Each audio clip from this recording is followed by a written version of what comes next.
ദേവസ്വം മന്ത്രി നിയമസഭയിൽ വിശ്വാസികളെ അവഹേളിച്ചെന്ന ആരോപണവുമായി ബി.ജെ.പി. സംസ്ഥാന അധ്യക്ഷൻ കെ. സുരേന്ദ്രൻ രംഗത്തെത്തി.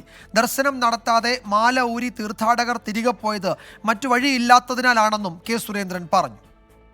മുഖ്യമന്ത്രി മാത്രമല്ല, മന്ത്രിമാരെല്ലാവരും ജനങ്ങളെ അപമാനിക്കുകയാണ്. നിയമസഭ സമ്മേളനം നടന്നുകൊണ്ടിരിക്കുമ്പോൾ ജനങ്ങളെ അവമാനിക്കുക. ഒരു മന്ത്രി ഇന്ന് പറഞ്ഞിരിക്കുന്നത് ശബരിമലയിലെ തിരക്ക് കാരണം, ബുദ്ധിമുട്ട് കാരണം 12 മണിക്കൂർ 14 മണിക്കൂർ ക്യൂ നിന്ന് ബോധം കെട്ട് വീണ അയ്യപ്പ ഭക്തന്മാർ മാലയൂരി തിരിച്ചു പോയത് അവര് കപട വിശ്വാസികളായതുകൊണ്ടാണ്. ഇങ്ങനെയൊക്കെയുള്ള ആളുകളെ ദേവസ്വം മന്ത്രിമാരാക്കിയാൽ എന്താണ് കേരളത്തിൽ സംഭവിക്കാൻ? ഇയാൾ ഏത് നാട്ടിലെ ദേവസ്വം മന്ത്രിയാണ്? മിസ്റ്റർ രാധാകൃഷ്ണൻ, താങ്കൾക്ക് വേറെ ഏതെങ്കിലും സമുദായത്തിലെ ആചാരങ്ങളോട് ഇങ്ങനെ സംസാരിക്കാനുള്ള ധൈര്യം ഉണ്ടാവും? ശബരിമല തീർത്ഥാടകരോടായതുകൊണ്ടാണല്ലോ താങ്കൾ ഇത്രയും മ്ലേച്ഛമായ നീചമായ പരാമർശങ്ങൾ നടത്തുന്നത്.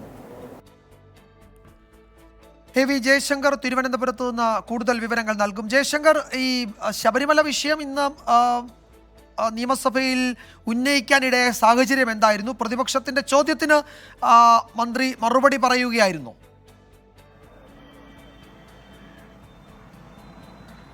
അതായത് എം വിൻസെന്റ് MLA ആണ് ശബരിമല ഭക്തരുടെ പ്രശ്നങ്ങളെക്കുറിച്ച് സഭയിൽ ചൂണ്ടിക്കാണിച്ചത്. ഭക്തർക്ക് മാലയൂരി തേങ്ങയുടച്ച് ദർശനം നടത്താതെ മടങ്ങേണ്ടി വന്നു എന്നാണ് എം വിൻസെന്റ് MLA സഭയിൽ പറഞ്ഞത്. ഇതിനോടായിരുന്നു മന്ത്രിയുടെ പ്രതികരണം. കപട ഭക്തരാണ് ഇത്തരത്തിൽ മാലയൂരി തേങ്ങയുടച്ച് ശബരിമലയിൽ സന്ദർശനം നടത്താതെ മടങ്ങിയത്. ചില ഒറ്റപ്പെട്ട സംഭവങ്ങളുടെ പേരിൽ മൊത്തത്തിൽ ശബരിമലയെ തെറ്റായ രീതിയിൽ വ്യാഖ്യാനിച്ച് പ്രചരണം നടത്താൻ ഗൂഢമായൊരു ശ്രമം നടന്നു.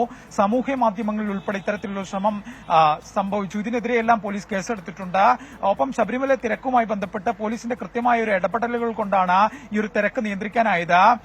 വലിയ ദുരന്തങ്ങൾ ഉണ്ടാവാതെ തിരക്ക് നിയന്ത്രിച്ചത് പോലീസിന്റെ ഇടപെടലാണ്. പോലീസ് ഉൾപ്പെടെ മാറി നിന്നു എന്ന ആരോപണവും മന്ത്രി നിഷേധിക്കുന്നുണ്ട്. അത്തരത്തിൽ പ്രതിപക്ഷം ഉയർത്തിയ ഒരു ചോദ്യത്തിനാണ് ശബരിമല വിഷയവുമായി ബന്ധപ്പെട്ട വലിയ ഗൂഢാലോചന നടന്നു. സാമൂഹ്യ മാധ്യമങ്ങളിൽ ഉൾപ്പെടെ പല വീഡിയോകളും വ്യാജമായി പ്രചരിപ്പിച്ചു. ഇത്തരത്തിൽ മാലയൂരിയെന്നും ഭക്തർ ശബരിമലയിൽ ദർശനം നടത്താതെ തേങ്ങയുടച്ചു മടങ്ങിയെന്നും തരത്തിലുള്ള പ്രചരണങ്ങളുണ്ടായി. ഇത്തരത്തിൽ ഒറ്റപ്പെട്ട ചില സംഭവങ്ങളുണ്ടായി എന്ന മന്ത്രി സമ്മതിക്കുന്നുണ്ട്. പക്ഷേ ഇത്തരത്തിൽ മടങ്ങിയ ആളുകൾ കപട ഭക്തരാണ്. യഥാർത്ഥ ഭക്തർ ഇത്തരത്തിലുള്ള പ്രവർത്തികൾ ചെയ്തിട്ടില്ല എന്നും മന്ത്രി സഭയിൽ ആവർത്തിച്ചു. എന്തായാലും ശബരിമല തീർത്ഥാടനം പൂർണ്ണമായും സുഗമമായ രീതിയിലാണ് എന്നതാണ് മന്ത്രി സഭയിൽ പറഞ്ഞു വെക്കുന്നത്. ഗോപികൃഷ്ണൻ.